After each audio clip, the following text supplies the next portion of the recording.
The champagne glass trembled between my fingers, reflecting fractured golden light across my borrowed dress. The charity gala hummed around me with conversations I wasn't meant to hear, perfumes I couldn't afford to wear, and people who looked through me rather than at me. The banquet hall of the Asterian Hotel gleamed with crystal chandeliers that hung like frozen rain above marble floors, polished to mirror shine. I didn't belong here. "Another drink, miss?" A server materialized beside me, his white-gloved hand extending a silver tray. "No, thank you." My voice sounded small even to my own ears. I was only here because Mrs. Whitmore, my elderly neighbor who had become something of a surrogate grandmother, had fallen ill and insisted I take her place. "The charity needs young faces," she'd said, pressing the invitation into my palm. "And you need a night away from that dreadful diner." I smoothed down the midnight blue gown Mrs. Whitmore had lent me, a relic from her younger days that had required emergency alterations to fit my frame. The fabric whispered against my skin, soft but foreign, like borrowed confidence. The weight of eyes settled on me, not the dismissive glances I'd been receiving all evening, but something heavier, more intentional. I turned slowly, following the electric sensation up my spine. That's when I first saw him. He stood near the far wall, partially shadowed by a massive floral arrangement. Tall, with broad shoulders encased in a suit that even I could tell cost more than my yearly rent. His dark hair was swept back from a face that belonged in Renaissance paintings, all sharp angles and perfect symmetry. But it was his eyes that made my breath catch. Even from across the room, they burned with an intensity that seemed to strip away all pretense. Behind him, two men in equally expensive suits scanned the room with practiced precision. Bodyguards. The realization should have sent warning bells ringing, but instead, I found myself unable to look away. He raised his crystal tumbler slightly in my direction, the gesture subtle yet unmistakable. I quickly turned back to the safety of the champagne fountain, my cheeks burning. This wasn't my world. I was here to represent Mrs. Whitmore, make a token appearance, and slip away unnoticed. Tomorrow I'd be back in my waitress uniform at Rosie's Diner, serving coffee to truckers and businessmen who tipped 15% on good days. "You look uncomfortable." The voice behind me was deep and carried a slight accent I couldn't place. Something European, with its edges softened by American inflection. I turned, already knowing who I would find. Up close, he was even more overwhelming. His cologne wrapped around me, something woodsy and expensive that made me think of ancient forests and hidden danger. "I'm fine," I managed, clutching my champagne glass like a shield, just not used to these events. His lips curved slightly, not quite a smile. "Neither am I." He extended a hand. "Alexander Volkov." I hesitated before placing my fingers in his. "Emma Carter." His hand enveloped mine completely, warm and strong. He didn't shake it so much as hold it, his thumb brushing lightly over my knuckles before releasing me. "You're not on the guest list, Emma Carter." My heart stuttered. "I'm here for Margaret Whitmore. She couldn't make it. The widow." He nodded once, his eyes never leaving my face. "A family friend?" "Neighbor." I shifted my weight, suddenly conscious of the worn soles of my only pair of heels. I should probably stay. It wasn't a request.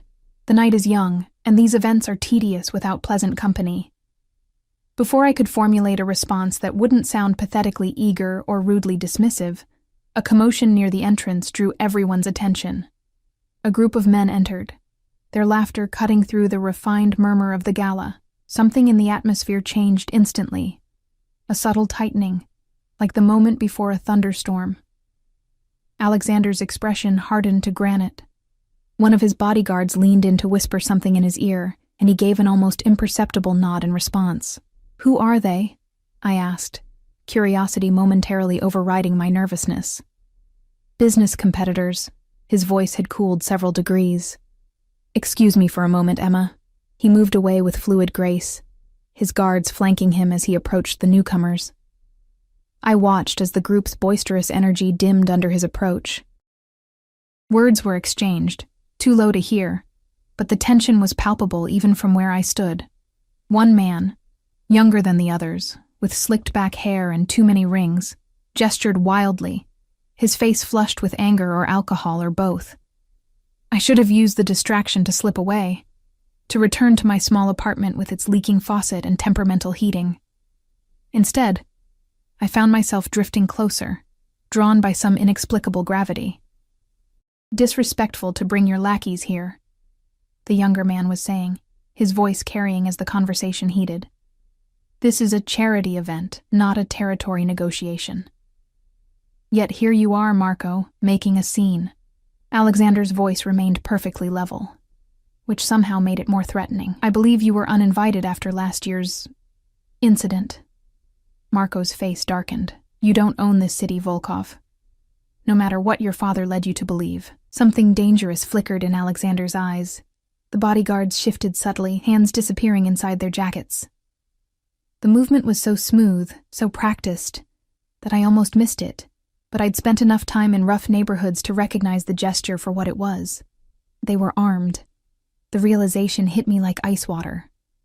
Whoever Alexander Volkov was, he wasn't simply a wealthy businessman. No ordinary entrepreneur needed armed guards or commanded that kind of fear with mere presence. I backed away, suddenly desperate for fresh air. My heel caught on the hem of my borrowed dress, and I stumbled sideways into a waiter carrying a tray of canapés. The tray tilted, sending tiny toast points and caviar scattering across the marble floor like expensive confetti. "I'm so sorry." I dropped to my knees, frantically gathering the ruined hors d'oeuvres as conversations halted and attention turned in my direction. Shame burned through me as I collected soggy toast points with trembling fingers. A pair of polished leather shoes entered my field of vision, followed by a hand extended downward. I looked up to find Alexander standing over me, his expression unreadable. "Leave it," he said quietly. "The staff will handle it." I placed my hand in his and allowed him to pull me to my feet with effortless strength. Behind him, Marco and his companions were watching the scene with undisguised interest. "Who's your new pet, Volkov?" Marco called, emboldened by the audience. "Doesn't seem your usual type. A bit plain for your taste, isn't she?" Something cold and terrible settled in Alexander's expression. The hand still holding mine tightened almost imperceptibly. "Apologize to the lady," he said, his voice soft but carrying across the suddenly silent room. Marco laughed, the sound brittle and forced. "Come on, it was just—" "I said," Alexander interrupted, each word precisely enunciated, "apologize to the lady." The command in his voice was absolute. Every person in the room seemed to hold their breath. Marco's smile faltered. "No offense intended, miss," he muttered, not quite meeting my eyes. The orchestra in the corner, which had paused during the confrontation, tentatively began playing again. A waltz that filled the awkward silence with sweeping strings. Alexander turned to me, his previous coldness melting into something equally intense, but far more personal. "Dance with me," he said. Though it wasn't really a request, I glanced around at the crowd still watching us, at the mess on the floor, at Marco's humiliated expression. "I don't think—" "Dance with me," Alexander repeated, his voice dropping lower, "or I'll lose my patience." His eyes flickered toward Marco and his group. "And every man in this room will regret it." As if on cue, the surrounding men, including the security staff and several guests, subtly stepped away, creating a clear path to the dance floor. Even Marco and his companions retreated a few steps. In that moment, I understood that whatever power Alexander Volkov wielded, it was absolute in this circle, and for reasons I couldn't comprehend, I had become entangled in his display of dominance. My options were simple: dance with this dangerous man, or potentially witness something I'd rather not see. "One dance," I whispered, allowing him to lead me to the center of the floor. His hand settled at the small of my back, firm and possessive. "One dance," he agreed, though his tone suggested he was merely humoring me. As he guided me into the waltz with surprising grace for such a formidable man, I caught the scent of his cologne again, mixed now with something metallic and sharp that might have been adrenaline. My borrowed dress swirled around my ankles, and the chandeliers spun overhead like stars caught in a whirlpool. "You've made an enemy tonight," I said quietly, careful to keep my expression neutral for our audience. Alexander's laugh was low and without humor, Marco Ricci was my enemy long before tonight. His father and mine had disagreements. What kind of businessman are you exactly? I dared to ask, though I suspected I already knew the answer. His eyes, a shade of blue so dark they appeared almost black in the dimmed ballroom, held mine. The successful kind, Emma Carter. The kind that makes problems disappear. A chill ran through me, despite the warmth of his hand on my back. I should have been terrified. I should have excused myself the moment the dance ended and run as far as my second-hand heels would carry me. Instead, I found myself oddly transfixed, a rabbit caught in the hypnotic gaze of a predator, unable to look away even as danger loomed. "Why me?" I finally asked as he guided me through a turn. "There must be a dozen more suitable women here. Women from your world." Something flickered across his face, surprise perhaps at my directness. "You were the only one who didn't want something from me," he said after a moment. "The only genuine thing in a room full of facades." The music swelled around us, and Alexander pulled me a fraction closer than proper dance etiquette allowed. I should have resisted, maintained some distance, but instead, I found myself yielding to his lead, to the strange electricity that seemed to arc between us. "And now?" I asked, my voice barely audible above the orchestra. His lips curved into that not-quite smile again. "Now I find myself wanting something from you." The waltz ended before I could respond, the final notes hanging in the air between us like an unfinished conversation. Alexander's hand lingered on mine as he stepped back, his eyes never leaving my face. "Thank you for the dance, Emma Carter," he said formally, though there was nothing formal about the way he was looking at me, like I was a puzzle he intended to solve piece by piece. I should have walked away, should have thanked Mrs. Whitmore for the opportunity, returned her dress with a polite note, and forgotten this night ever happened. Instead, I made the first in what would prove to be a series of fateful mistakes. "Perhaps another," I suggested, heart hammering against my ribs. Something darkly satisfied crossed his expression. "I thought you'd never ask." As he led me into a second dance, I caught Marco Ricci watching us from the edge of the room, his expression a complex mixture of fear and calculation. Over Alexander's shoulder, his bodyguards maintained their vigilance, scanning the crowd with practiced efficiency. I had stepped into something far beyond my understanding, a world of power plays and dangerous men, of wealth that bought loyalty and silence in equal measure. And as Alexander's hand tightened possessively at my waist, I realized with startling clarity that I might never find my way out again. The chandeliers above us cast our intertwined shadows across the marble floor, a kaleidoscope of light and dark, choice and consequence. Tomorrow seemed a lifetime away, and my small apartment and diner uniform belonged to another person entirely. Tonight, I belonged to the dance, to the moment, to him, though I didn't yet understand what that would mean. The night stretched on like a fever dream. One dance became 2, then 3, until I lost count entirely. Alexander kept me at his side even after the music ended, his hand resting possessively at the small of my back as he guided me through conversations with people whose names and titles blurred together in my memory. "Smile," he murmured against my ear during a particularly tedious exchange with an older couple. "Dimitri is a business associate. His wife collects gossip like some collect art." I forced my lips into what I hoped was a convincing smile, though my face had begun to ache from the effort. The woman, Katrina, studied me with the clinical interest of an entomologist examining a new species of insect. "How did you two meet?" she asked, her accent similar to Alexander's but more pronounced. "Alec never brings dates to these functions." Before I could stammer out the truth, that we'd met barely 2 hours ago, Alexander's arm slid around my waist. "Emma is a friend of Margaret Whitmore," he said smoothly. "I've been trying to convince her to accompany me for some time." The lie rolled off his tongue with such ease that I nearly believed it myself. Katerina certainly did, her previously suspicious expression softening into something like approval. "Margaret has excellent taste," she said, patting my arm with bejeweled fingers. "You must join us for dinner next week, both of you." Alexander inclined his head in what might have been agreement or merely acknowledgement, then steered me away before I could say something to contradict his fabrication. "Why did you lie?" I asked once we were out of earshot. the question slipping out before I could reconsider. He looked down at me with mild amusement. Would you prefer I told them I spotted you across the room and decided to make you mine? Heat rushed to my face. I'm not yet, he agreed, his voice dropping to a register that sent shivers down my spine. But the night is still young. A server appeared at his elbow, offering champagne. Alexander selected 2 glasses and handed one to me, his fingers brushing mine deliberately. To new beginnings, he said, raising his glass.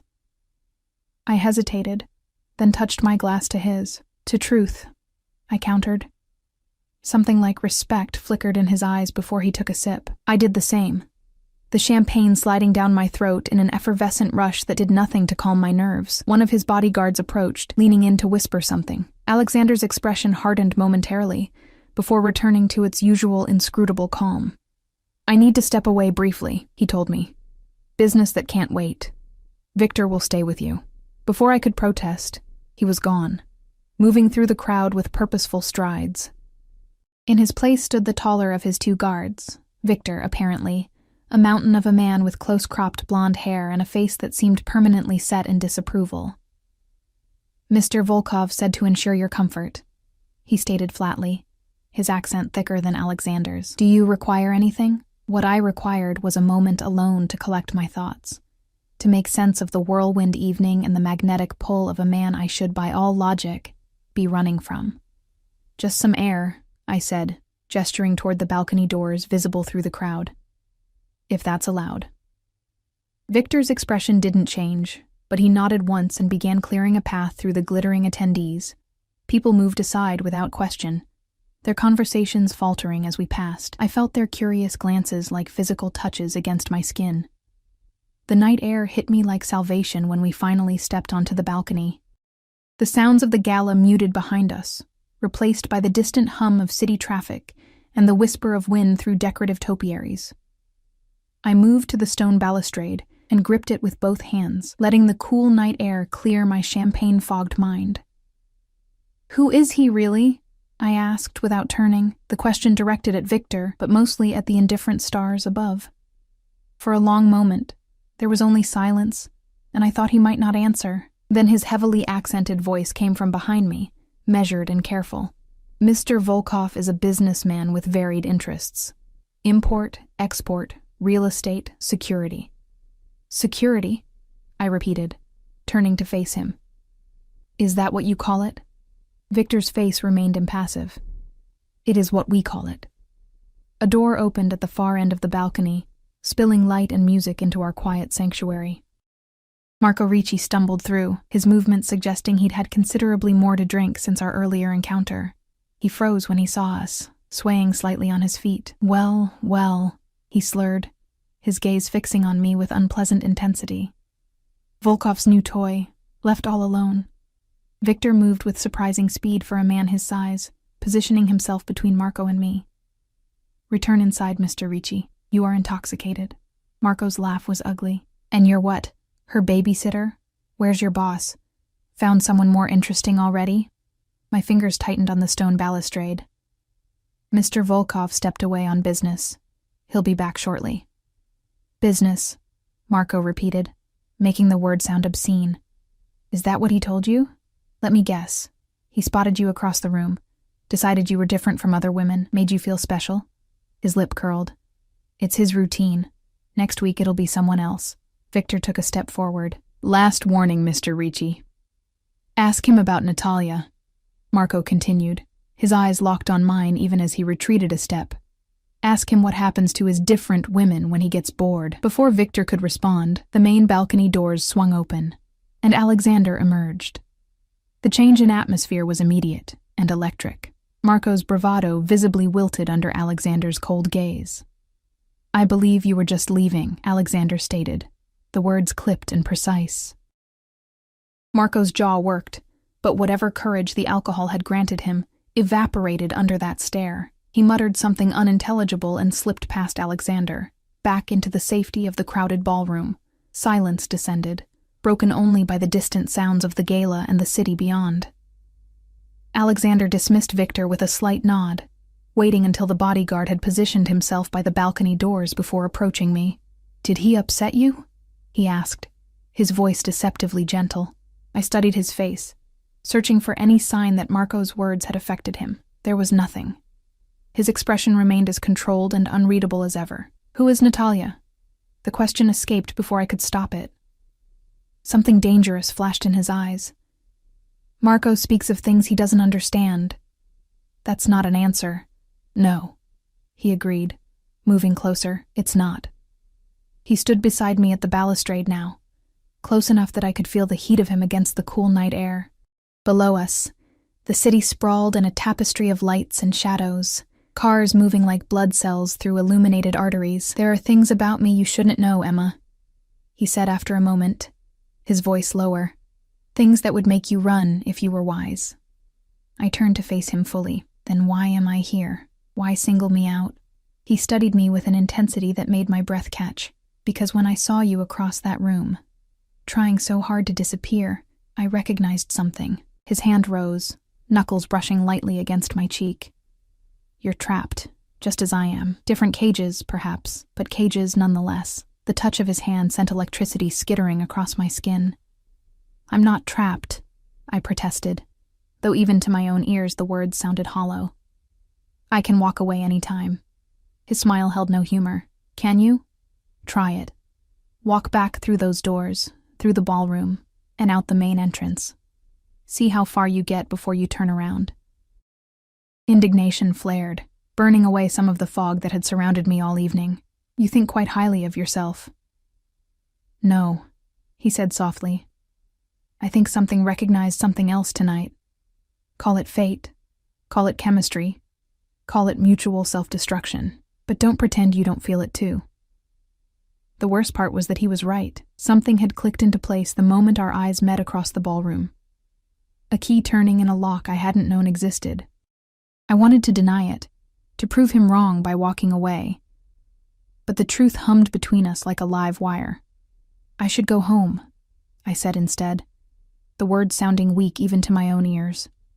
"Where is home?" he asked, his hand dropping from my face. "A little apartment in East Ridge, nothing special." "Alone?" The question hung in the air between us, weighted with implication. "Yes," I admitted, "alone." Something like satisfaction flickered across his features. "My car can take you." It wasn't a request, and something told me that if I refused, I'd find his sleek black car following my taxi anyway. "Fine," I conceded, "but just a ride home. Nothing more." His lips curved. "Of course." We returned to the gala long enough for Alexander to make our excuses to the hosts, something about an early morning commitment that sounded rehearsed and hollow to my ears. No one questioned it. No one dared. The night air had turned colder during our time on the balcony. I shivered in my borrowed dress as we descended the hotel's grand front steps, where a gleaming black Bentley waited at the curb. Victor held the rear door open while the other bodyguard, whose name I still didn't know, scanned the street with wary eyes. "After you," Alexander said, his hand at the small of my back, guiding me forward. I hesitated at the car door. "You don't need to come with me. I can give the driver my address." His expression didn't change, but something in his eyes hardened slightly. "I insist." Against my better judgment, I slid into the leather interior, the seat cool and buttery soft beneath my fingers.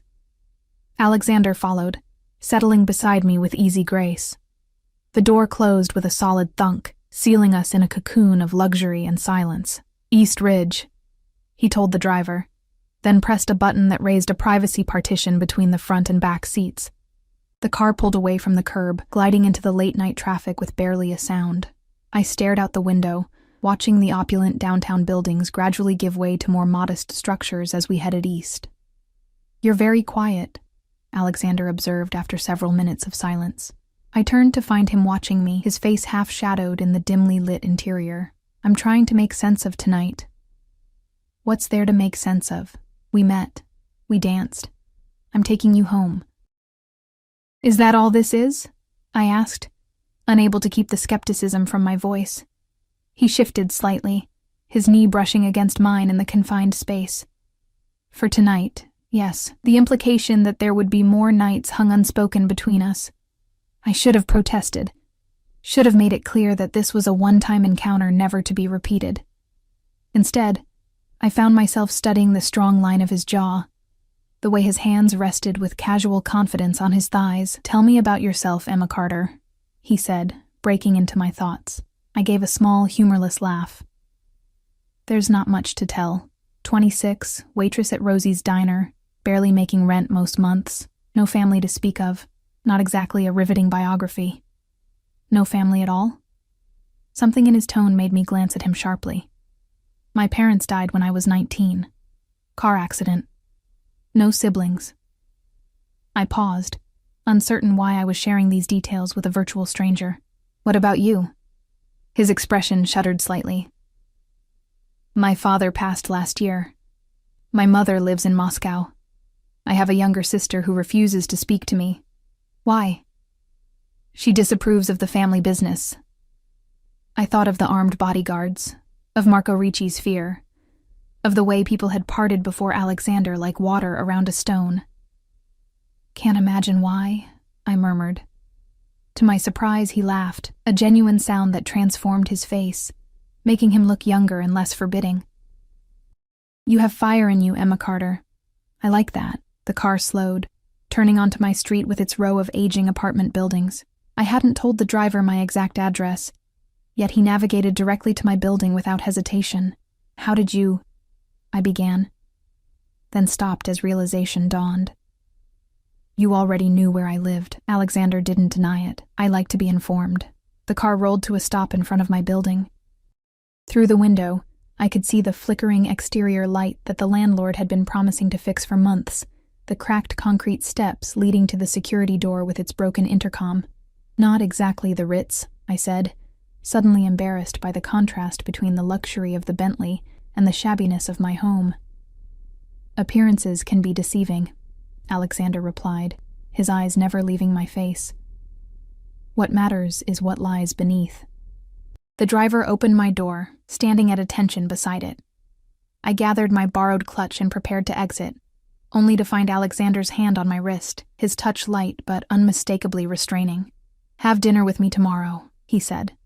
The words framed as a request but delivered as a command.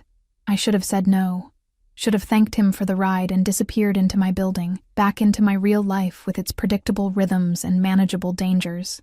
Instead, I heard myself ask, "What time?"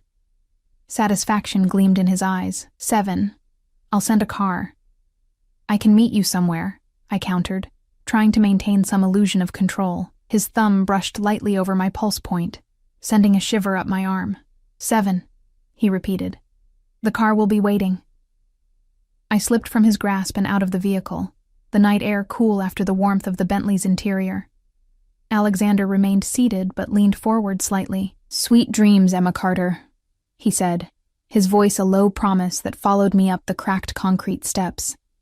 I didn't look back as I fumbled with my keys, aware of the idling car, of Alexander's eyes on me until I disappeared into the relative safety of my building's dingy lobby.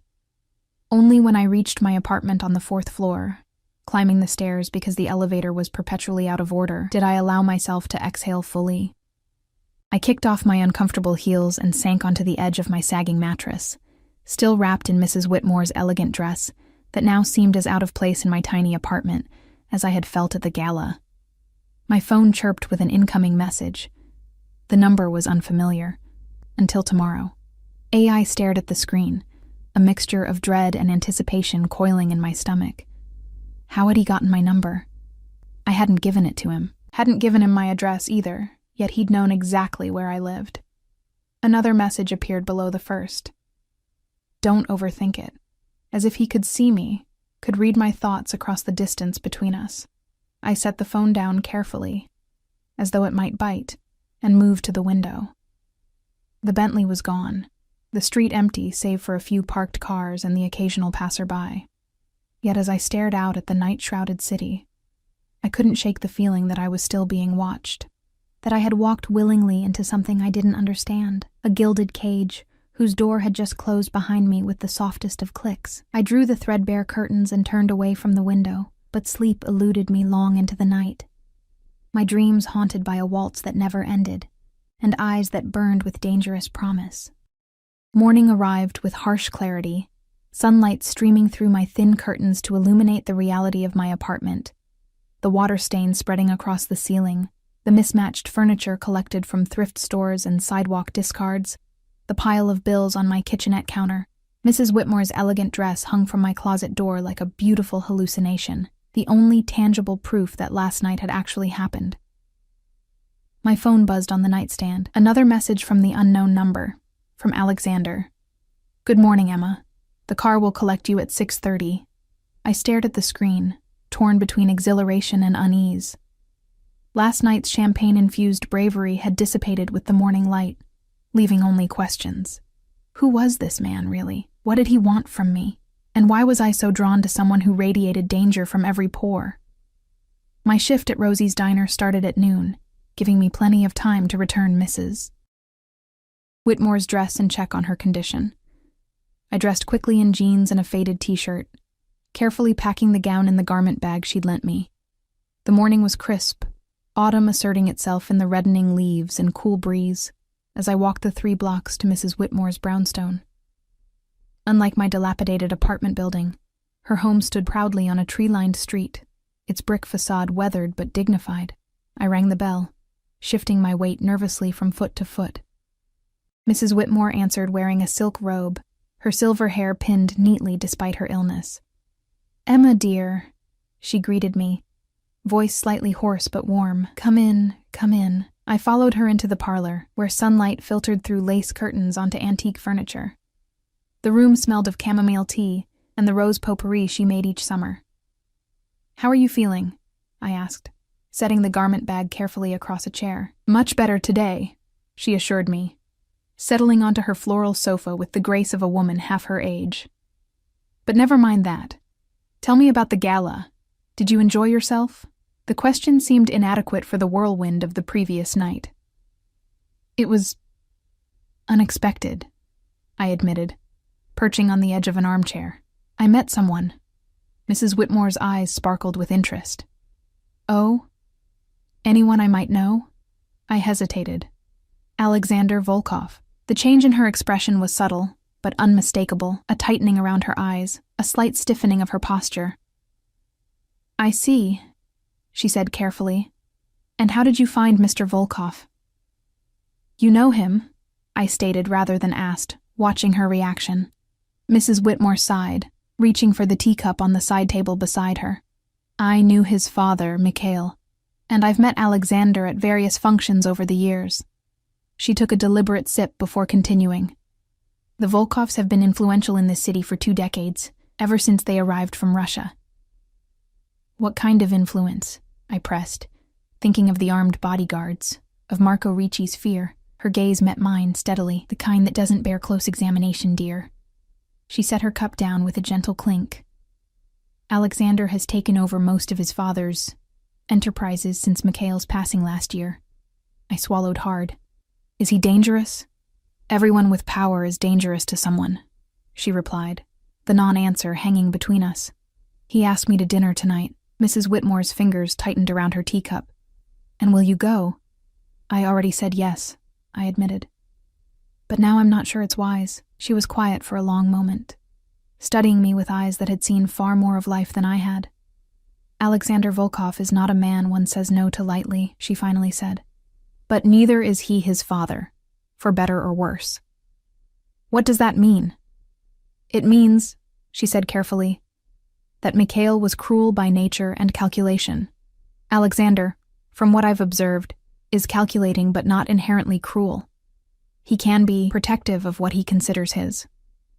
The possessive way his hand had settled on my waist, the intensity in his gaze when he'd said he wanted to make me his, it all flashed through my memory with new significance. "I'm not his," I said, the words sounding hollow even to my own ears. Mrs. Whitmore's smile held no humor. "Not yet, perhaps." I left her brownstone with more questions than answers, her parting words echoing in my mind. "Be careful, Emma. Men like Alexander Volkov don't pursue women casually. Whatever has drawn his attention to you, it won't be easily diverted." The rest of the day passed in a blur of coffee refills and greasy orders at Rosie's diner. I moved through my shift on autopilot, my mind elsewhere, in a glittering ballroom, in the back of a luxury car, in the promise of the evening to come. "You're a million miles away today," Rosie herself commented, as I absent-mindedly wiped down the counter for the third time. The diner's owner was a heavy-set woman in her 50s, with streaked blonde hair and the permanent scent of fryer oil clinging to her uniform. "Hot date tonight?" I forced a smile. "Something like that." "Well, whoever he is, he's got you walking on clouds," she observed, her shrewd eyes missing nothing. "Just remember to keep one foot on the ground, honey. Men are temporary. Rent is forever." I laughed despite myself. "Yes, ma'am." My shift ended at 6, giving me barely enough time to rush home and prepare for Alexander's car. I showered quickly, letting hot water wash away the smell of diner grease and coffee. Standing before my closet afterward, wrapped in a threadbare towel, I confronted the reality of my wardrobe. Nothing suitable for dinner with a man whose watch probably cost more than my yearly rent. As if summoned by my despair, a knock sounded at my apartment door. Clutching my towel tighter, I peered through the peephole to find a young woman in a crisp black suit, holding a large white box. "Delivery for Emma Carter," she called through the door. "From Mr. Volkov." I hesitated, then cracked the door open, keeping my body hidden behind it. "I'm Emma." She offered the box with a professional smile. "Mr. Volkov thought you might appreciate this for this evening. The car will arrive at 6:30 as scheduled." Before I could respond, she turned and walked away, her mission apparently completed. I carried the box to my bed and lifted the lid with trembling fingers. Inside, nestled in tissue paper, lay a dress of deep emerald silk that caught the light like water. Beneath it were a pair of black heels that looked both elegant and, miraculously, my size. A small card rested atop the ensemble, something to match your eyes. The gesture was both thoughtful and presumptuous, a gift that erased my agency in choosing my own appearance. Yet, as I lifted the dress and held it against me, I couldn't deny the thrill that ran through me. The fabric was exquisite, the design simple but sophisticated in a way that spoke of restrained wealth rather than ostentation.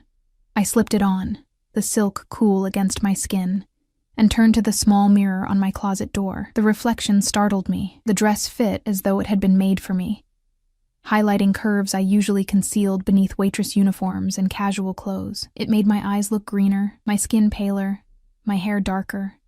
It made me look like someone who belonged on Alexander Volkov's arm. Precisely at 6:30, my phone buzzed with a message. "Your car is waiting." I gathered a small purse, my own this time, containing only my keys, phone, and ID. No money. I somehow knew Alexander would consider it an insult if I tried to pay for anything tonight. The same black Bentley from last night idled at the curb, Victor standing beside the rear door with impassive professionalism. He nodded once in acknowledgement as I approached. "Good evening, Miss Carter. You look lovely." The compliment, delivered in his heavily accented voice without any change in his stoic expression, caught me off guard. "Thank you, Victor." He opened the door, and I slid into the leather interior, half expecting to find Alexander waiting. Instead, the back seat was empty, the privacy partition already raised. The drive took us downtown, past the glittering high-rises and exclusive boutiques, then unexpectedly turned toward the river that bisected the city. We followed the winding riverside road until the urban landscape gave way to more isolated properties set back from the street behind ornate gates and high walls. Finally, the car turned into a long, tree-lined driveway, approaching a mansion that seemed to rise from the landscape like a modernist vision in stone and glass. Security cameras tracked our progress, and as we neared the main entrance, I glimpsed men in dark suits positioned discreetly around the perimeter. Victor opened my door and offered his hand to help me out. "Mr. Volkov is waiting in the main house," he said, gesturing toward massive double doors of dark wood and frosted glass. I hesitated, suddenly overwhelmed by the reality of where I was. At the private home of a man who was, despite our charged encounters, still essentially a stranger. A dangerous stranger, if Mrs. Whitmore's careful words and my own instincts were to be believed. "Is everything all right, Miss Carter?" Victor asked, his expression unchanged but his tone suggesting genuine concern. "Yes," I lied, smoothing down the silk of my borrowed dress, just taking it all in. The front doors opened before we reached them, revealing a sleek interior of polished concrete floors, minimalist furnishings, and strategic lighting that highlighted what appeared to be museum-quality art on the walls. A man I didn't recognize, not the second bodyguard from the gala, nodded respectfully. "Miss Carter," he greeted me. "Mr. Volkov is on the terrace. Please follow me." I was led through the expansive main floor, past spaces that blurred together in my nervous state. A living room with a fireplace large enough to stand in, a dining room dominated by a table that could seat 20, a kitchen where staff moved with quiet efficiency. Finally, glass doors slid open to reveal a stone terrace overlooking the river, the city skyline visible in the distance as twilight settled over the water. Alexander stood at the terrace's edge, his back to me, silhouetted against the darkening sky. He turned at the sound of our approach, and the intensity of his gaze as it traveled over me sent heat rushing to my cheeks. "Emma," he said, my name in his mouth sounding like something precious. "You look beautiful." He himself wore a simple black shirt open at the collar, sleeves rolled to reveal strong forearms, and dark trousers that emphasized his height and lean strength, less formal than at the gala, but no less commanding.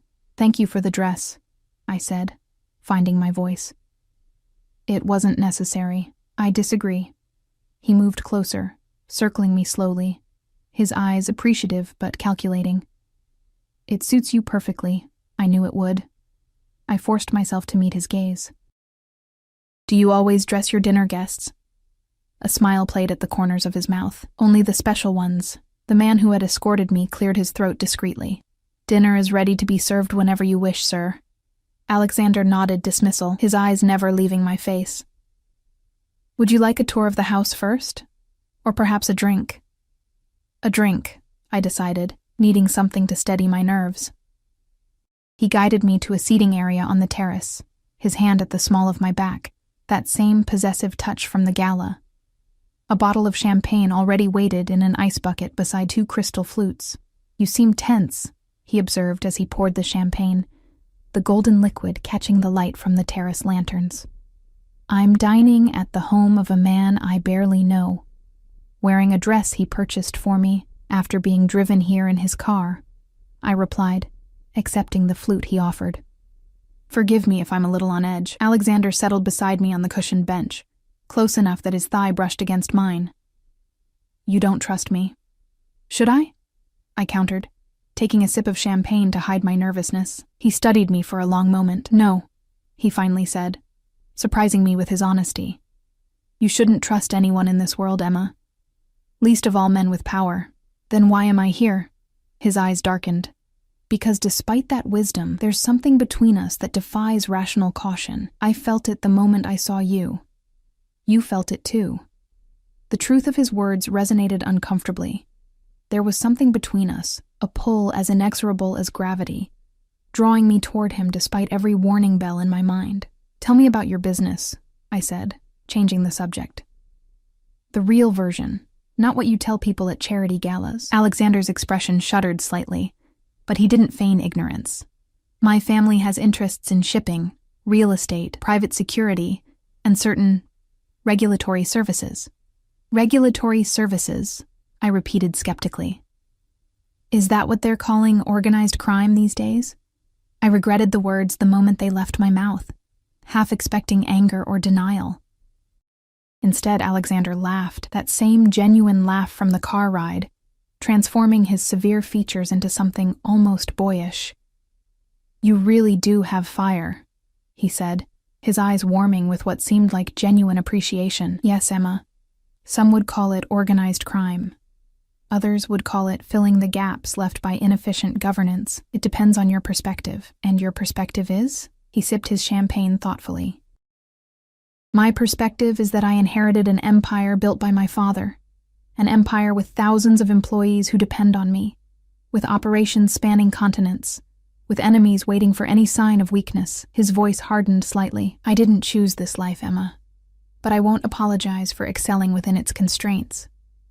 I thought of my own constraints, the diner job that barely covered rent, the community college degree I'd had to abandon after my parents' death, the narrowing of possibilities with each passing year.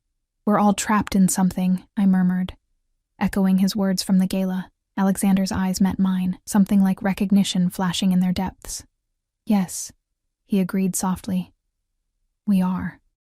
A comfortable silence settled between us as the city lights began twinkling across the river, stars appearing in the darkening sky above. The breeze carried the scent of the water mingled with the subtle cologne Alexander wore, the same woodsy fragrance from the night before. "Shall we eat?"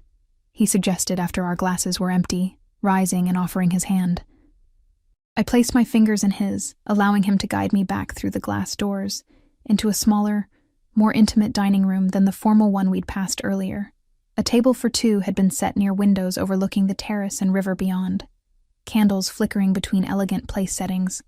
Staff appeared as if conjured, serving a first course of some delicate seafood creation that melted on my tongue. Wine replaced champagne, a ruby red vintage that Alexander mentioned was from his private collection, but whose name meant nothing to me. Conversation flowed more easily with each course, Alexander proving himself unexpectedly knowledgeable about art, literature, even the obscure indie bands I listened to during my rare free time.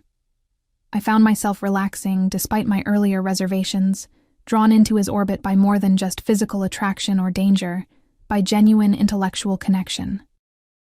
"How do you know about the Black Keys' early albums?" I asked, genuinely surprised when he referenced a particularly obscure track from one of my favorite bands. A shadow crossed his face briefly. "My sister," he said after a moment. "Anya. She is passionate about music." I remembered his earlier mention of a sister who refused to speak to him. "The one who disapproves of the family business?" "Yes." His expression closed like shutters being drawn. "She left for university in California 5 years ago, changed her name. Contacts our mother occasionally but refuses to speak to me." The pain in his voice seemed genuine, a crack in his otherwise impenetrable facade. "I'm sorry," I said, reaching across the table to touch his hand before I could think better of it. He turned his palm upward, capturing my fingers with his. "Don't be.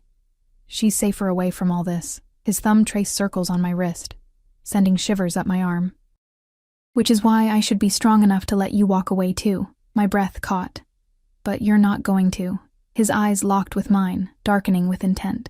"No," he admitted quietly. "I'm not." The rest of dinner passed in a haze of exquisite food and charged glances, Alexander's hand finding excuses to touch mine, his knee pressing against mine beneath the table. By the time dessert was served, some confection of chocolate and berries I barely tasted, the tension between us had built to something almost unbearable. "Would you like to see the rest of the house?" he asked, as staff cleared our plates, his voice dropping to a register that made his true meaning clear. I hesitated at the threshold of a decision that would irrevocably change the course of my life. Walking deeper into Alexander Volkov's world meant accepting all that came with it, the danger, the moral compromises, the gilded cage he seemed eager to construct around me. "Show me," I said, the words barely audible. He led me through the massive house, pointing out architectural features and art pieces with the knowledge of a true collector. But I registered little of it, too aware of his proximity, of the growing inevitability between us. We passed rooms whose purposes I could only guess at, doors that remained firmly closed, and security personnel who nodded respectfully as we passed. Finally, we reached what appeared to be a private wing, the atmosphere shifting from showcase to personal space. Alexander opened a door to reveal a study lined with bookshelves, a massive desk of dark wood positioned before windows that framed the now night-shrouded river. "My sanctuary," he said, allowing me to enter first. "Few people are ever invited here." I moved to the bookshelves, running my fingers along leather-bound spines. Many of the titles were in Cyrillic, but others were English classics. Dostoevsky beside Dickens, Tolstoy alongside Twain. "You're full of contradictions," I observed, turning to find him watching me with that same intense focus. "As are you," he countered, moving closer. "The waitress with the soul of a poet. The woman who recognizes danger yet walks toward it willingly." He stood before me now, close enough that I could feel the heat radiating from his body, could catch the mingled scents of wine and cologne on his breath. "Why me?" I asked again, the question that had haunted me since the gala. "Of all the women you could have, why single out someone like me?" Alexander's hand rose to cup my cheek, his touch surprisingly gentle for a man with so much power at his disposal. "Because you look at me and see the man, not the position. Because your eyes hold secrets as deep as my own. Because when I'm with you, the cage door opens, just a little." He leaned down, his intention clear, giving me time to retreat if I wished. Instead, I rose on tiptoes to meet him halfway, my hands settling on the solid warmth of his chest as our lips met. The kiss began gently, almost tentatively, but quickly ignited into something more desperate, more consuming. His arms encircled me, drawing me against the hard planes of his body as my fingers threaded through his hair, anchoring him to me. When we finally broke apart, both breathing heavily, his eyes had darkened to midnight. "Stay with me tonight," he said, the words somewhere between question and command. I knew I stood at a crossroads. To say yes was to step fully into Alexander's world, with all its darkness and danger. To say no was to return to my small apartment, my diner uniform, my life of quiet desperation, but with my independence intact. In the end, it wasn't really a choice at all.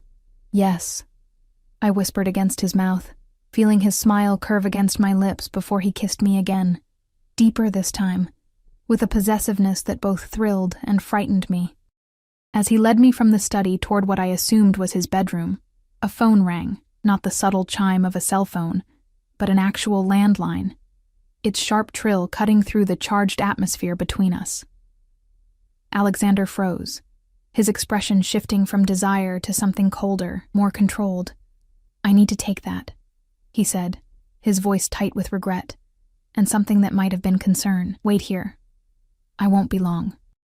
He returned to the study, closing the door behind him with a soft click that nonetheless felt definitive.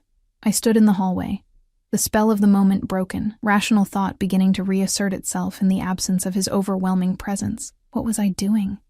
Getting involved with a man who all but admitted to running a criminal organization. A man whose very attention put me at risk. If Mrs. Whitmore's careful warnings and Marco's more direct ones were any indication, I moved to the window at the end of the hallway, looking out at the manicured grounds, now cast in shadow and moonlight. Security personnel patrolled the perimeter, their movements precise and professional. Beyond them lay the river, the city, my apartment, my life, all seemingly a world away now. The study door opened, and Alexander emerged, his expression carefully controlled, but tension evident in the set of his shoulders, the tightness around his eyes. "Is everything all right?" I asked, watching his face for clues. "A business matter that requires my immediate attention," he said, his voice clipped. "I need to go out. Victor will take you home." The dismissal was as unexpected as it was abrupt, leaving me momentarily speechless. Just minutes ago, he had been kissing me senseless, asking me to stay the night. Now he couldn't get me out of his house fast enough. Just like that? I finally managed, unable to keep the hurt from my voice. Something like regret flickered across his features. He moved closer, taking my hands in his. "It's not what I want, Emma, but this can't wait. And I won't leave you alone here. Will you tell me what's happening?" "No." The word was absolute, allowing no argument. Then, more gently, "Some aspects of my life must remain separate from you for your own protection." I wanted to argue, to demand answers, but the steel in his voice made it clear that further questions would be futile. Instead, I nodded once, drawing my hands from his. "Victor is waiting at the front entrance," Alexander said, his tone softening slightly. "I'll call you tomorrow." He leaned in to brush his lips against mine, a brief touch that held promise rather than passion, then turned and strode away, already pulling a phone from his pocket and speaking rapidly in what sounded like Russian. I made my way back through the house alone, the room suddenly seeming colder, more imposing without Alexander beside me. Victor waited at the front door as promised, his expression as impassive as ever. "Mr. Volkov sends his apologies for the abrupt end to the evening," he said, as he escorted me to the waiting car. The drive back to my apartment passed in silence, my mind replaying the evening's events. The connection I'd felt with Alexander, the desire that had flared between us, the sudden interruption that had sent me home alone. As the Bentley pulled up to my building, Victor opened my door with his usual efficiency. Mr. Volkov wanted me to assure you he will contact you tomorrow, he said, his tone suggesting this was a message he'd been specifically instructed to deliver. I nodded, too emotionally exhausted for words, and made my way up to my apartment. Only when I was inside, door locked behind me, did I allow myself to fully process the whirlwind of the past 24 hours. The emerald dress hung from my body like a second skin, a tangible reminder of a world I had briefly touched, a world of wealth and power and darkness that both attracted and terrified me. I slipped it off carefully, hanging it in my closet beside Mrs. Whitmore's returned gown, then stood under a hot shower until my skin turned pink, trying to wash away the confusion, the desire, the lingering scent of Alexander's cologne. As I crawled into bed, my phone chimed with an incoming message. Sleep well, Emma. What was interrupted tonight will be continued. Soon. I stared at the screen, a shiver that was not entirely fear racing down my spine. Whatever game we were playing, whatever path I had started down, it was clear that Alexander Volkov had no intention of letting me walk away, and despite everything, the warnings, the danger, the glimpse of his world's darkness, I wasn't sure I wanted to. I woke to insistent knocking at my apartment door. Bleary-eyed and disoriented, I fumbled for my phone. 7:15 a.m., too early for any reasonable visitor. The knocking continued, more urgent now. Coming, I called, wrapping myself in a robe and hurrying to the door. Through the peephole, I saw Mrs. Whitmore, her normally composed face tight with concern. I yanked the door open. Mrs. Whitmore, is everything okay? She pushed past me into the apartment, glancing back toward the stairwell before closing the door firmly behind her. We need to talk, Emma, about Alexander Volkov. My stomach dropped. How did you know? Everyone knows, she interrupted, her voice unusually sharp. That's the problem. She moved to my window, peering through the curtains at the street below. Whatever she saw there deepened the lines around her mouth. You went to his home last night. It wasn't a question, but I nodded anyway, suddenly conscious of how thin my robe was, how obvious it must be that she'd woken me. He invited me to dinner. Mrs. Whitmore turned from the window, her eyes taking in the emerald dress draped over my single chair where I'd left it after last night's abrupt ending.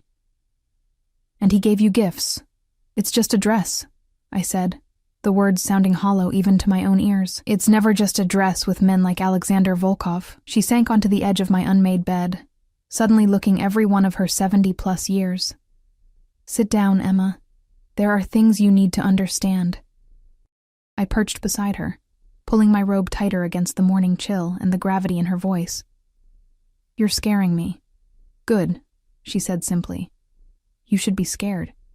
Becoming involved with Alexander puts you in danger, and not just from his enemies.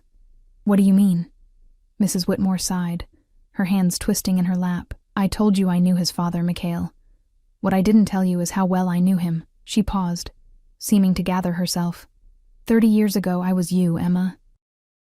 Young, struggling, dreaming of something more, and Mikhail Volkov noticed me. The revelation stunned me into silence. I tried to reconcile the elegant, proper woman beside me with someone who had been involved with a man like Mikhail Volkov. We met at a gallery opening. I was working as a server, just as you work at that diner. He singled me out, pursued me with an intensity that was— She paused, searching for the right word. Intoxicating. Within weeks, I had moved into his house, was wearing clothes he selected, meeting people he approved of. I believed I was in love. What happened? I asked, though part of me didn't want to know. Her eyes met mine, steady despite the pain reflected there. I became his possession, not his partner. The cage door closed so gradually I hardly noticed until it was too late. She reached for my hand, her grip surprisingly strong. Mikhail had a terrible temper and terrible jealousy.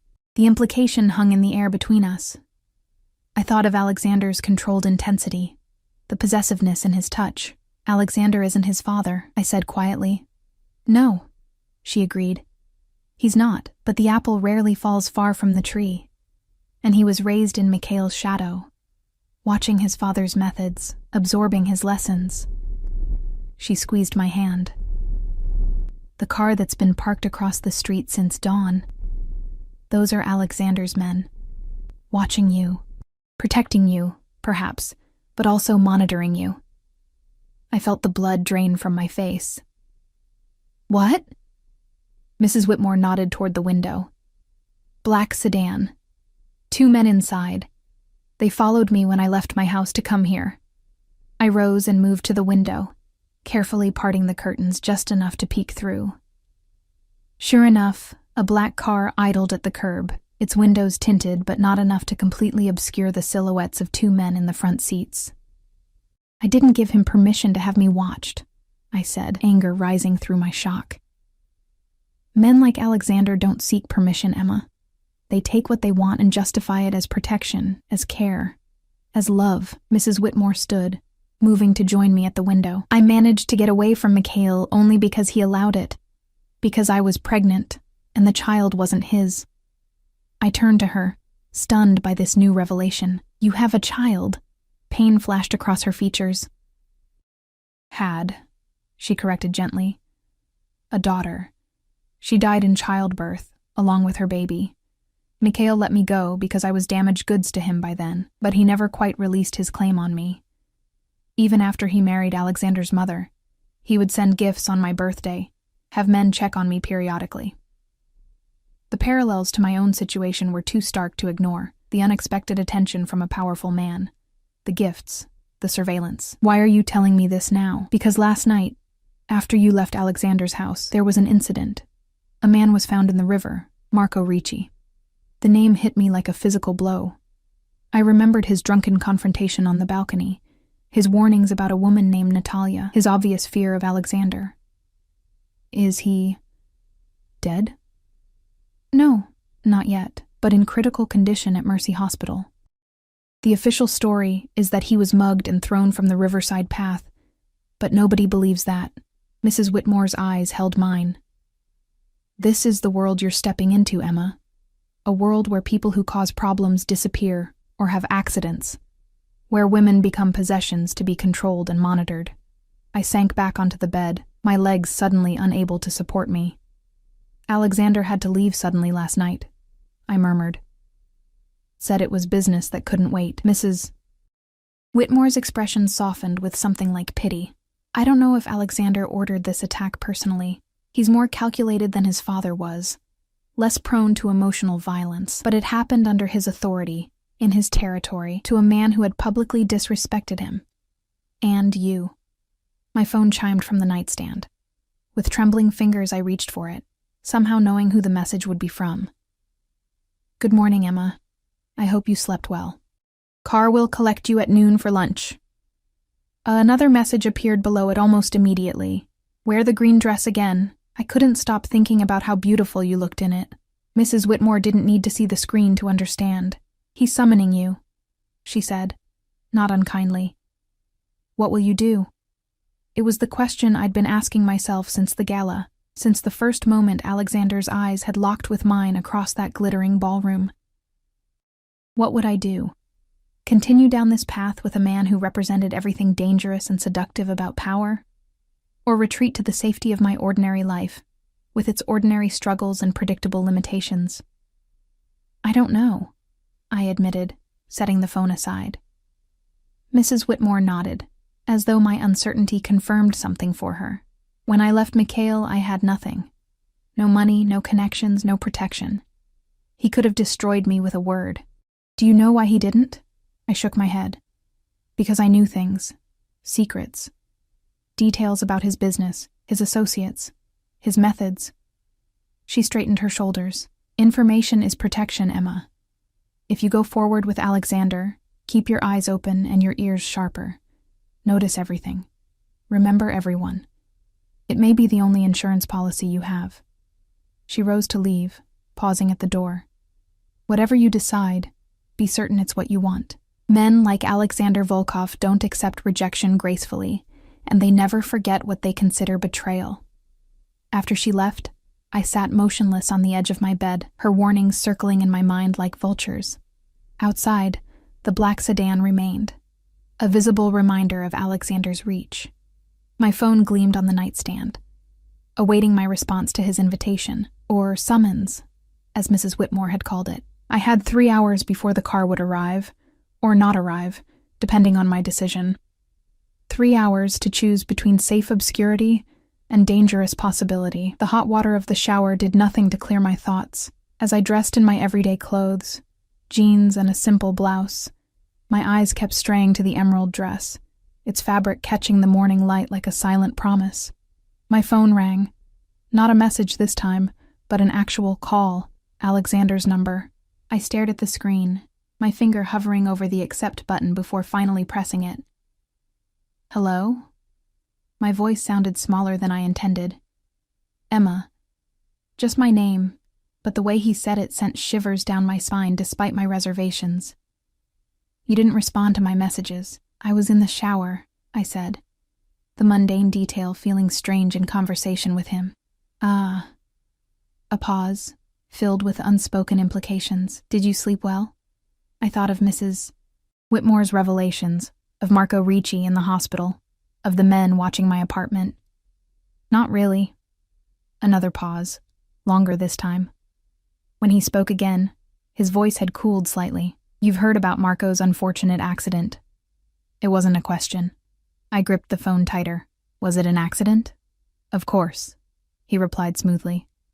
A mugging gone wrong. The riverside path can be dangerous at night. Is that why you had to leave so suddenly? To arrange this accident? The silence that followed was heavy with tension. When Alexander finally spoke, his voice had dropped to that dangerously soft register I remembered from the gala. Be very careful with your accusations, Emma. Or what? I challenged, anger temporarily overwhelming caution. Will I have an accident too? Don't be ridiculous. The ice in his tone could have frozen the sun. I would never harm you, but there are realities to my world that you need to accept if we're to continue. If we're to continue, I repeated slowly. So I do have a choice. Alexander sighed, the sound surprisingly human coming from him. Everyone has choices, Emma, but choices have consequences. Is that a threat? No, he said, his voice softening again. It's simply truth. I want you in my life. I think you want to be there, but my world comes with certain complications. Like men watching my apartment? Did you order that? Or is it another complication I'm supposed to accept? Another pause.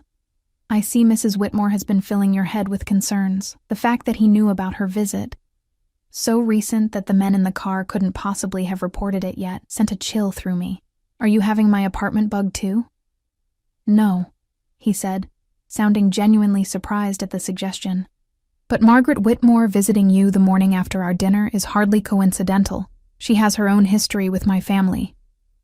She told me, I said, about your father, about what he did to her.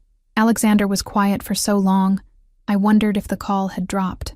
My father, he finally said, each word precisely measured, was a brutal man in many ways. I am not him, Emma. Then call off your watchdogs. Let me decide on my own whether to see you again. The security detail is for your protection, he countered. Marco Ricci has associates who might blame you for his current condition, given your connection to me. A connection that consists of 2 evenings in your company, I pointed out. Hardly the great romance of the century. Not yet, he agreed, something warmer entering his voice. But I felt it from the first moment I saw you, Emma. There's something between us, something rare. Tell me you don't feel it too. The worst part was that I did feel it. That inexplicable pull. That sense of recognition that transcended our different worlds. Despite everything, I wanted to see him again, wanted to explore whatever this connection was. The car will come at noon, he said into my silence. The choice to enter it is yours, but know this. His voice dropped lower. If you walk away now, I won't pursue you. You'll be free of me and my world entirely. But it must be now, before we go any further. The offer surprised me, a clean break, a return to my ordinary life. It should have been exactly what I wanted after Mrs. Whitmore's warnings.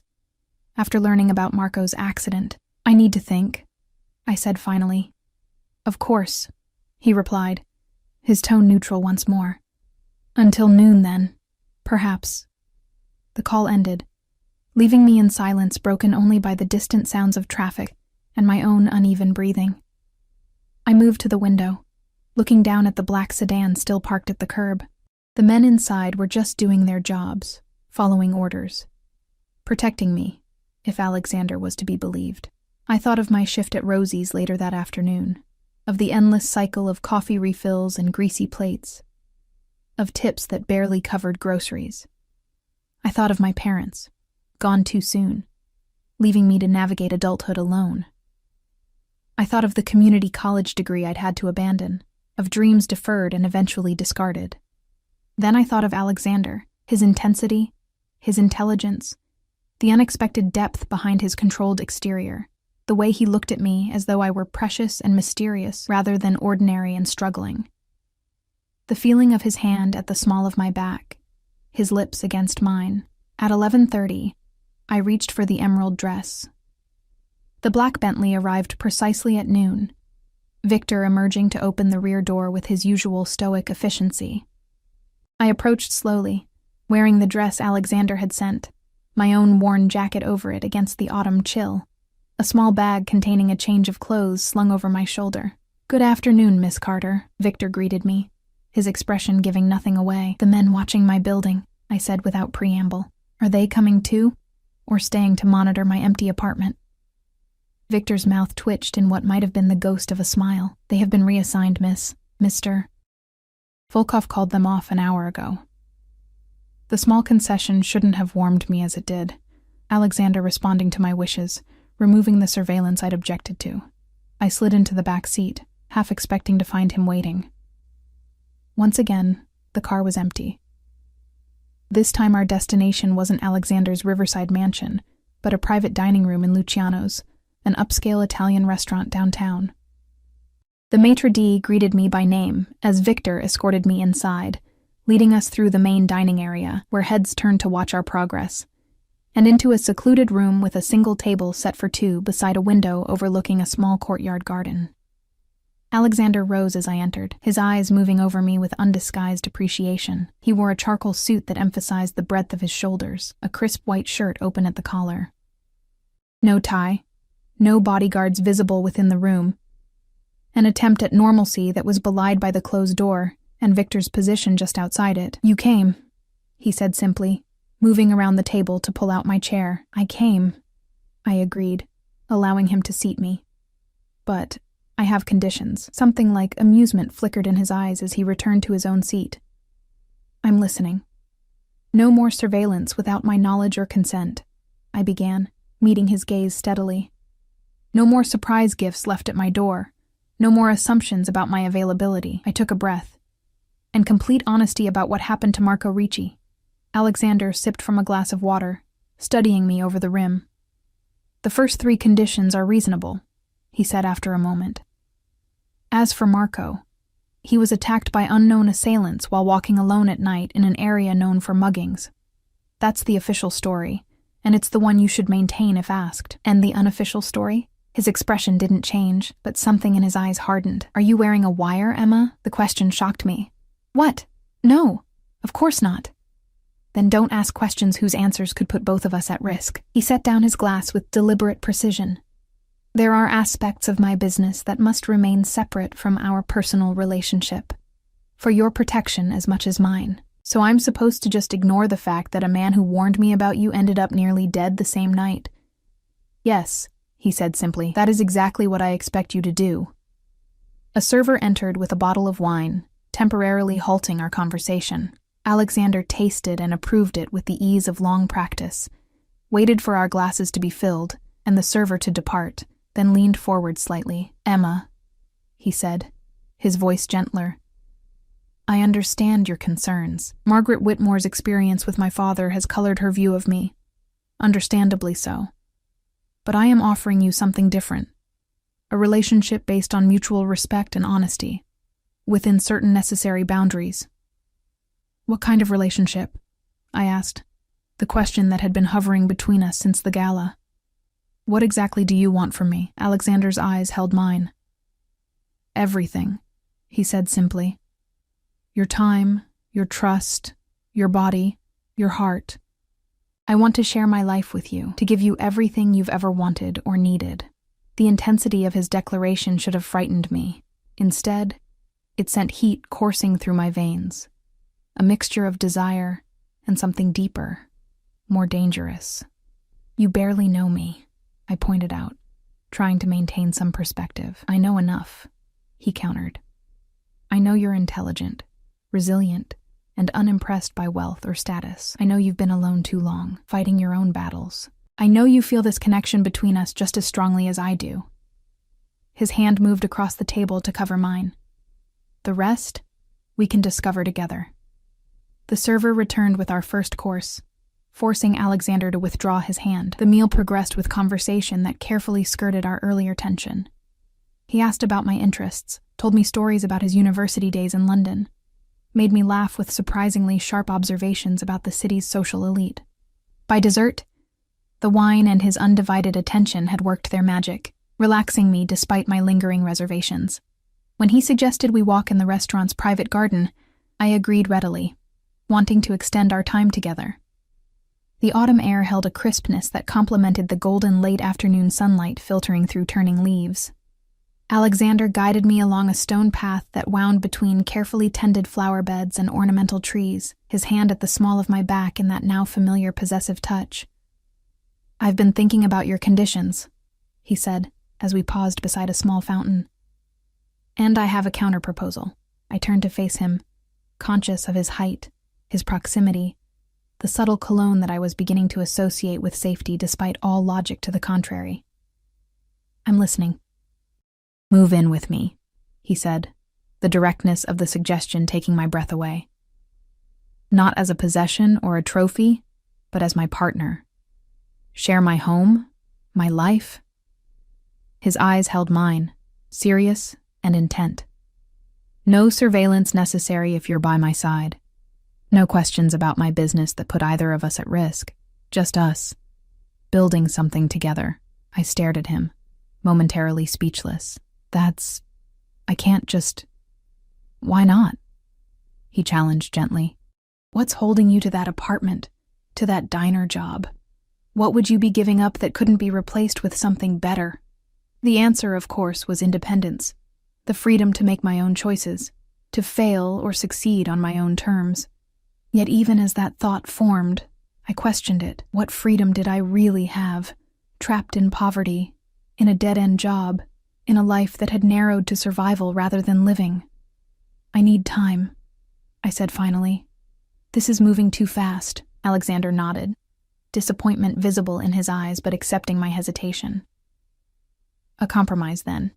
Stay with me for a week, see what life could be like. At the end of that time, if you choose to return to your apartment, I'll respect that decision. No surveillance, no pressure. And my job? Call in sick," he suggested with a slight smile, "or quit.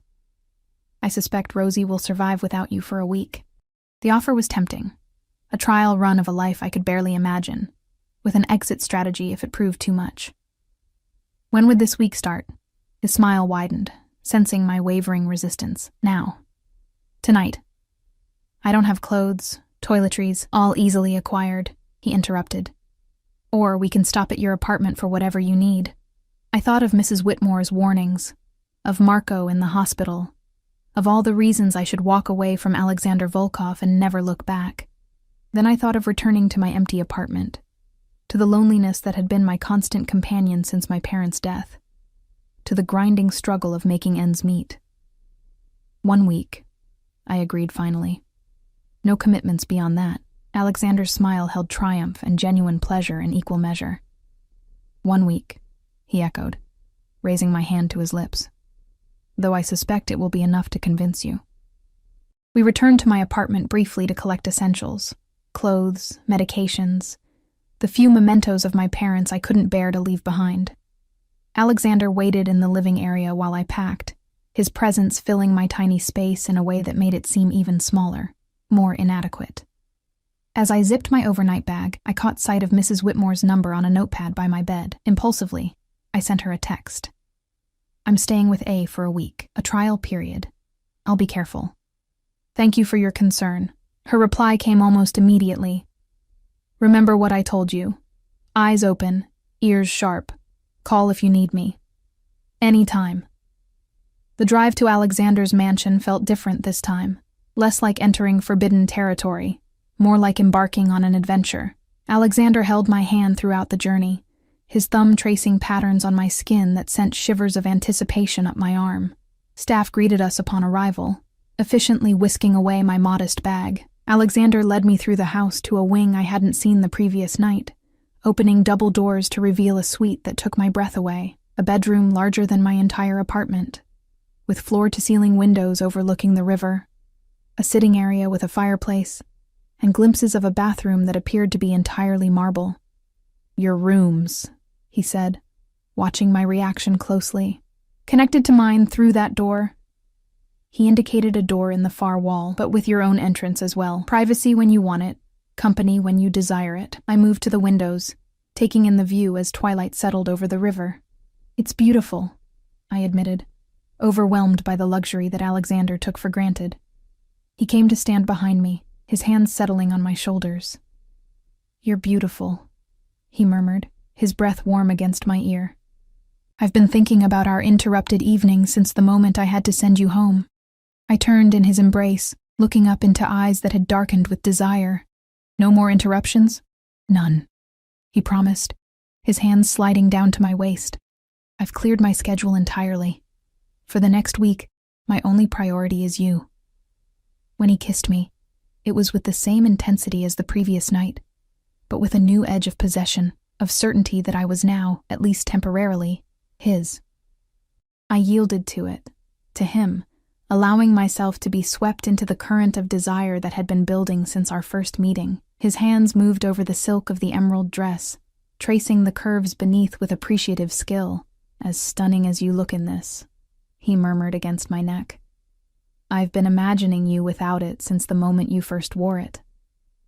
I should have felt vulnerable, out of my depth in this world of wealth and power.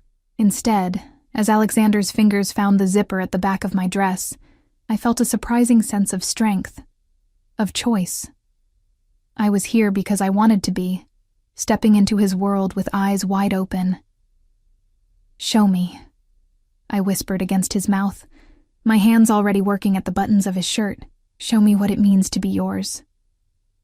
His eyes darkened at my words, something primal and possessive flashing in their depths.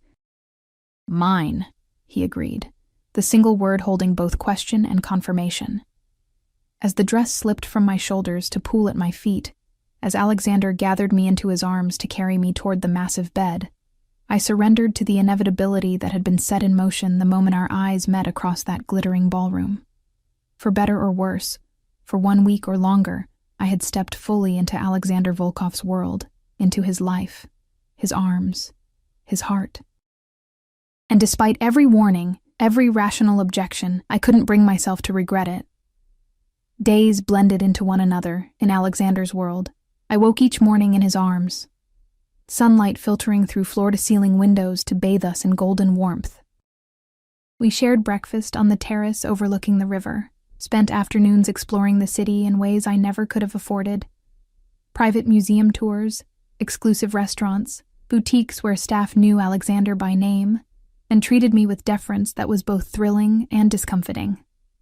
At night, we returned to his home, our home as he increasingly referred to it, where he introduced me to pleasures I had never known existed, both in and out of the bedroom. His passion was matched only by his attentiveness, his desire to learn every inch of my body, every facet of my mind. "What are you thinking?" he asked on our 5th night together, his fingers tracing lazy patterns on my bare back as we lay tangled in his sheets. Outside, rain pattered against the windows, turning the world beyond into a watercolor blur. "That this doesn't feel real?" I admitted, my cheek pressed against his chest, listening to the steady rhythm of his heart. "Like I'm going to wake up back in my apartment, back in my old life." He shifted, tilting my face up to meet his gaze. "This is real, Emma, and it doesn't have to end." The unspoken question hung between us. My week with Alexander was nearly over, the deadline we had agreed upon approaching with inexorable certainty. Soon I would have to decide, return to independence and struggle, or embrace this new life of luxury and passion, and compromise. Because despite the bubble of bliss we had created, Reality intruded in small but unmistakable ways. The calls Alexander took in his study, door firmly closed. The men who came and went at odd hours, speaking in hushed tones that ceased when I entered a room. The way staff and associates watched me with barely disguised curiosity, as though trying to determine what made me special enough to capture their boss's undivided attention. And through it all, Mrs. Whitmore's warnings echoed in my mind. Information is protection. Keep your eyes open, your ears sharper. So I watched. I listened. I noticed which associates made Alexander tense, which names caused his expression to shudder. I cataloged the patterns of his business, the shipments discussed in careful euphemisms, the territories mentioned in passing, the hierarchies evident in who waited and who was admitted immediately to his presence. I learned that Victor had served with Alexander's father in some unnamed capacity before emigrating to America, that Dmitri, the business associate from the gala, controlled the dockworkers' union through a complex system of bribes and favors, that a woman named Irina managed the legitimate side of Volkov Enterprises with terrifying efficiency and unwavering loyalty. Most importantly, I learned about Natalia, the name Marco had thrown at me like a weapon on the balcony, not from Alexander, who deflected my careful questions, but from a photograph I discovered in a desk drawer while searching for a pen.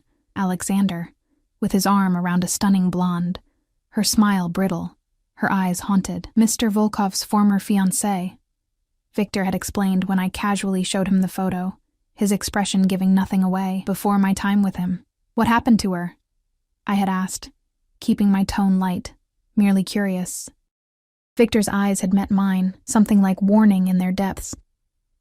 She decided the life was not for her. She relocated. To Perth, I believe. The way he emphasized the destination felt deliberate, information offered as both explanation and caution. Perth. As far from here as one could possibly get without leaving Earth entirely.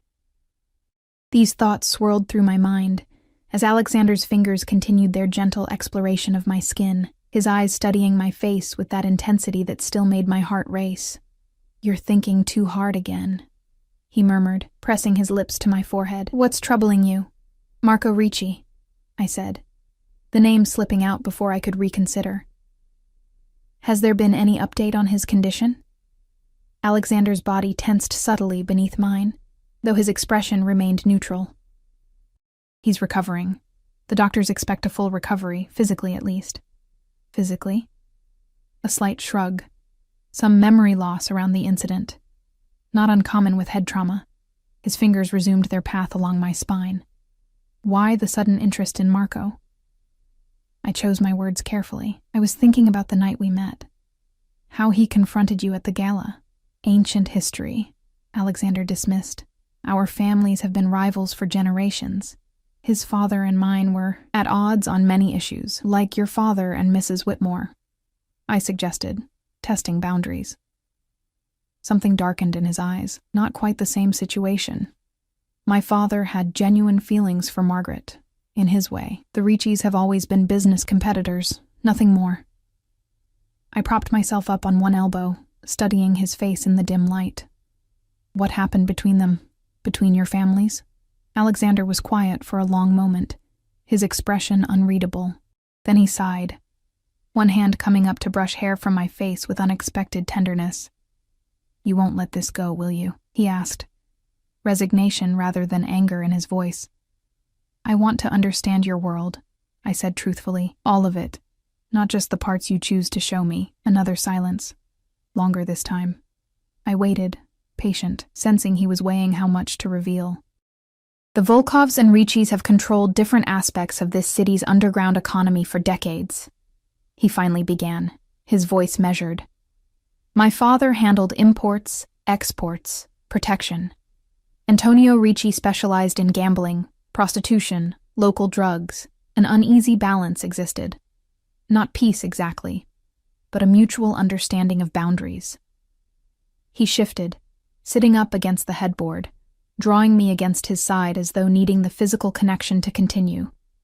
"When I took over after my father's death, I began consolidating operations, modernizing. Antonio was old school, resistant to change. His son Marco saw opportunity in the transition. Thought I would be weaker than my father, easier to challenge. Was he right? I asked, feeling the slight tensing of Alexander's muscles at the question. No, he said simply, he wasn't. The implications hung unspoken between us. I thought of Marco in the hospital, of the accident that had so conveniently removed him as a threat, at least temporarily. And Natalia? I asked, the name dropping into the silence like a stone into still water. How does she fit into all this? Alexander went completely still beside me. Who told you about Natalia? Marco mentioned her at the gala, I reminded him. And I saw a photograph in your desk drawer. His jaw tightened. Going through my things, Emma? Looking for a pen, I countered, holding his gaze steadily. The photograph was just there. Victor said she was your former fiancé. Alexander was silent for so long I wondered if he would answer at all. When he finally spoke, his voice had a flatness I hadn't heard before. Natalia was Antonio Ricci's niece. Our engagement was meant to be a peace offering, a joining of families. His fingers had stilled on my skin. It was not a love match, at least not on my side. She had certain expectations about her role, about how much access she would have to family business. And when she didn't get that access? His eyes met mine, something cold and distant in them that made me shiver despite the warmth of the room. She found other ways to acquire information.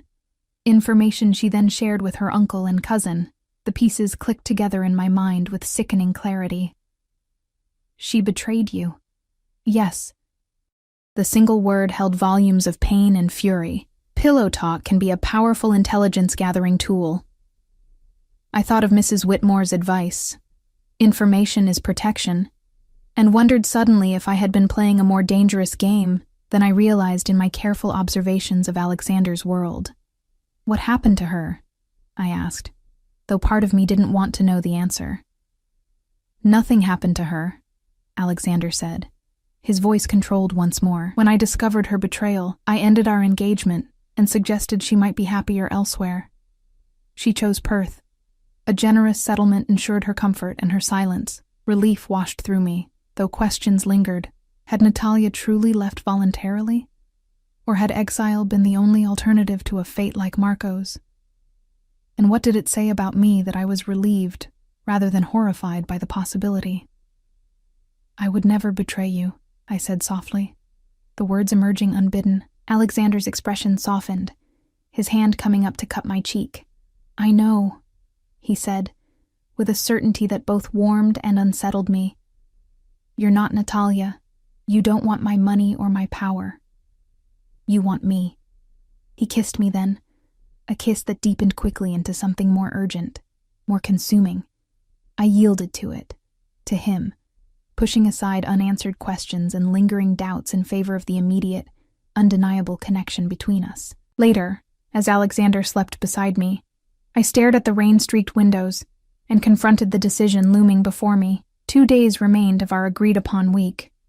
2 days until I had to choose, return to my old life, or embrace this new one, with all its complications and compromises. The answer came to me in the gray light of dawn, as Alexander's arm tightened around me in his sleep, his body instinctively seeking mine. For better or worse, I had already chosen.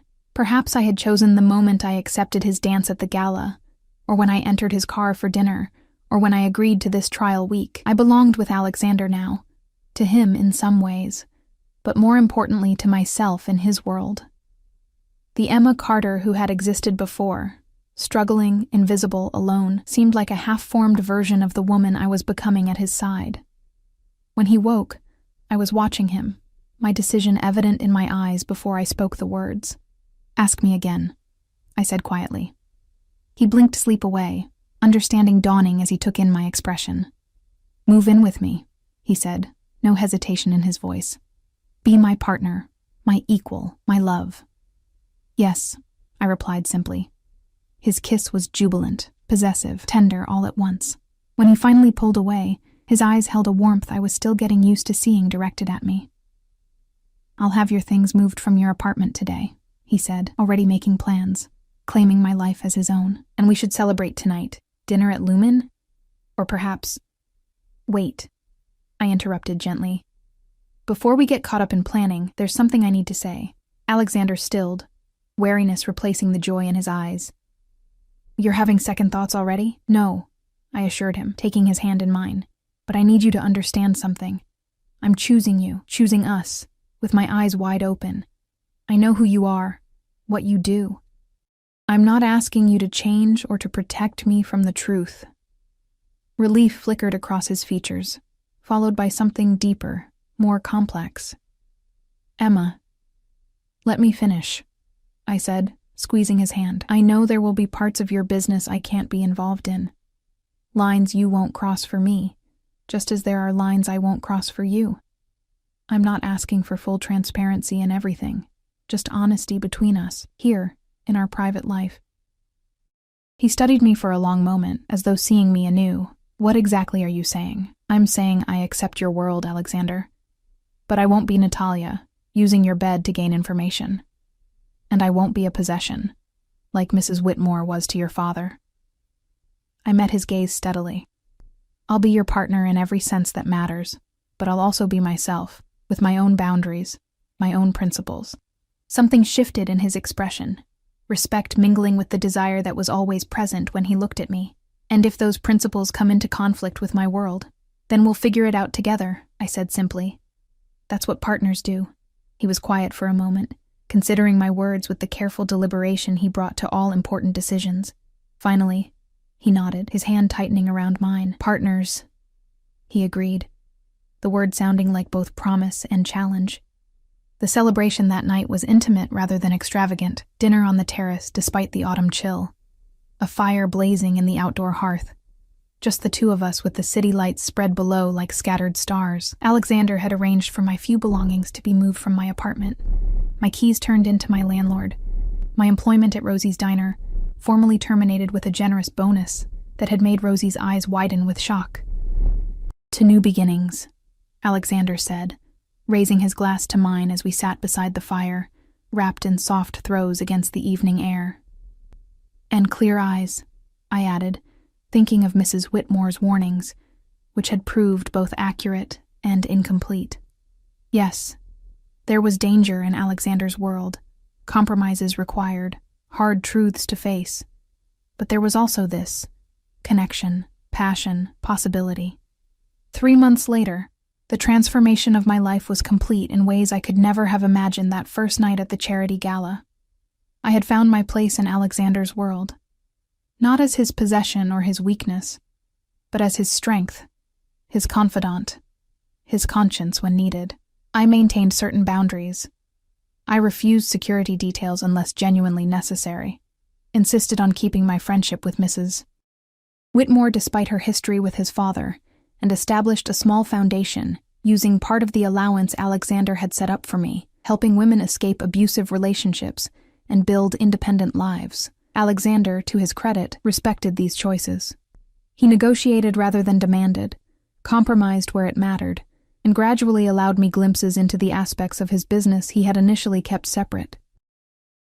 Not because I asked, but because he trusted me, a trust I guarded as fiercely as he protected me. Marco Ricci recovered from his accident, eventually returning to his family's business with a newfound respect for boundaries.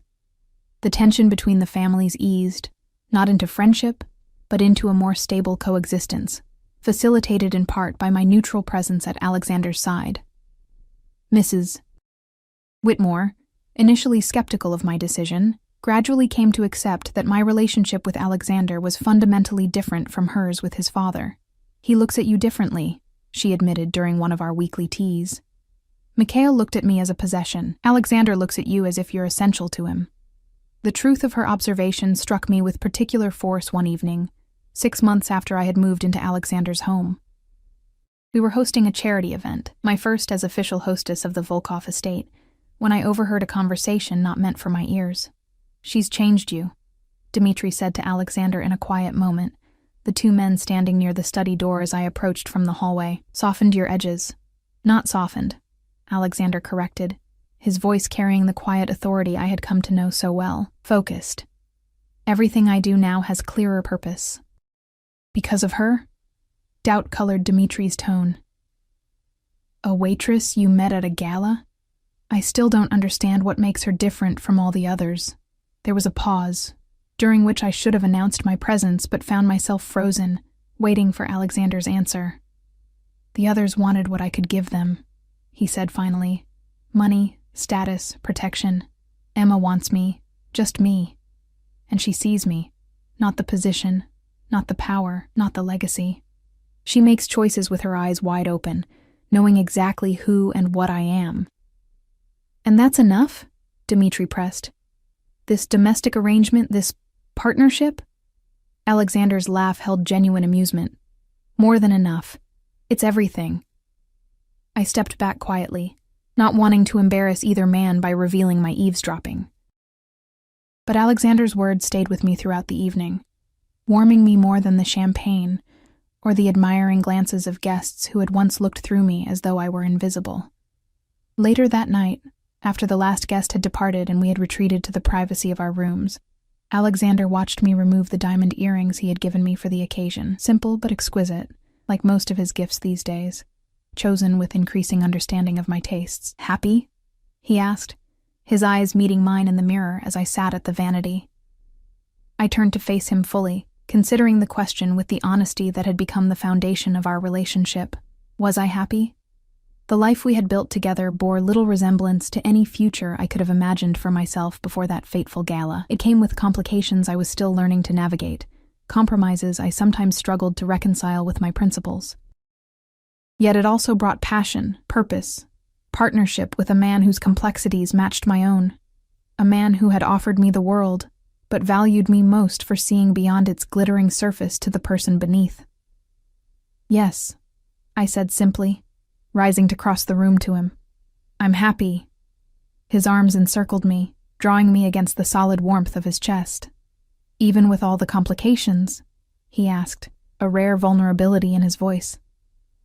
I reached up to trace the strong line of his jaw, thinking of how far we had come from that first dance, that first command.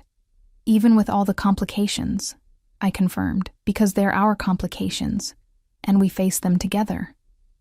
Alexander's smile held all the intensity, all the possession, all the dangerous allure that had first drawn me to him, but now it held something else too. A warmth, a tenderness, a partnership forged in clear-eyed choice rather than blind passion. Dance with me, he murmured, taking my hand in his. It wasn't a command this time, but an invitation, and as we moved together in the quiet of our room, no music but the rhythm of our synchronized heartbeats, I knew with absolute certainty that I had made the right choice that night at the gala, and every night since. In Alexander's arms, in his world, in his heart, I had found not a cage but a key, unlocking parts of myself I never knew existed, revealing strengths I never knew I possessed. Whatever challenges lay ahead, whatever complications our unusual union might face, we would meet them as we had begun, with eyes wide open, hearts fully engaged, and a dance that continued, step by careful step, into our shared future,